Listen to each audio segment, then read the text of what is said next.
የኦፕቲሚስቲክ ዩቲዩብ ተከታታዮቻችን ዛሬ ደግሞ በሌላ ቪዲዮ ተመልሰን የመጣን ሲሆን በ6.3 ኢንዲጂነስ ናውሌጅ ኢን ኮንሰርቬሽን ኦፍ ናቹራል ሪሶርስ ኢን አፍሪካ በሚለው ርዕስ ስር እንወያያለን። ሀሳብ አስተያየታችሁ ኮሜንት ላይ መጻፍ እንዳትረሱ። በተጨማሪም ደግሞ ከተመቻችሁ ላይክ መጫን እንዳትረሱ።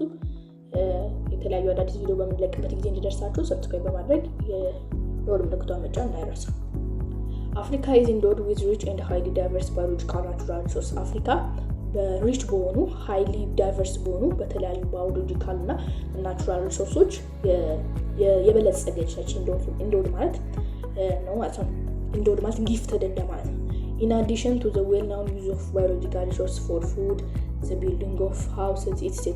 እና ለተለያዩ ሪሶርሷን ደግሞ ለተለያዩ ነገሮች ትጠቀምበታለች። ለምግብ ሊሆን ይችላል፣ ለቢልዲንግ ሊሆን ይችላል፣ ለምሳሌ ነገር ትጠቀማለች። The African people highly depend on biological resources for medicinal purpose. እና የአፍሪካ ህዝብ በአብዛኛው ጊዜ ናቹራል ሪሶርስ ላይ ዲፔንድ የሚያደርጉት ለሜዲሲን ወይም ደግሞ ለመድኃኒትነት ነው።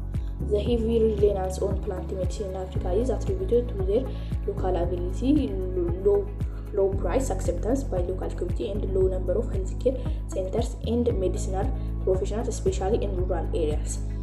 Therefore, since ancient times, plant medicine is an important part of the healthcare system in Africa. ከድሮ ጊዜ ጀምሮ የሰው ልጅ በአፍሪካ ውስጥ የሚገኙት ሰዎች ከአንሸንት ጀምሮ አትክልቶችን ለሜዲሲንነት ሲጠቀሙበት ነበር። The African people have an enormous amount of knowledge about biodiversity and its uses. የአፍሪካ ህዝብ አብዛኛው የአፍሪካ ህዝብ ስለ ባዮዳይቨርሲቲ ጥልቅ እውቀት አለው። such enormous amount of እውቀት ሳይሆን በጣም ያን ያህል የሚባል እውቀት አለው።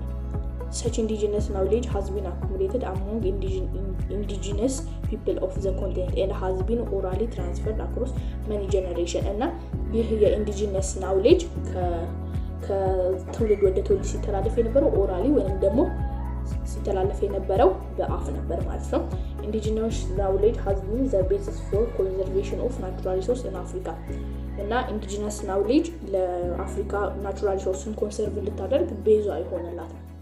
Therefore, indigenous knowledge is valuable. በአፍሪካ ውስጥ indigenous knowledge በጣም ቫልዩ ያለው ነገር ነው። In managing environmental degradation, የአካባቢ ወይንም የአካባቢ መሸርሸርን ወይንም ደግሞ የአካባቢ መበከልን ኮንሰርቭ ለማድረግ indigenous knowledge በጣም ጠቃሚ ነው።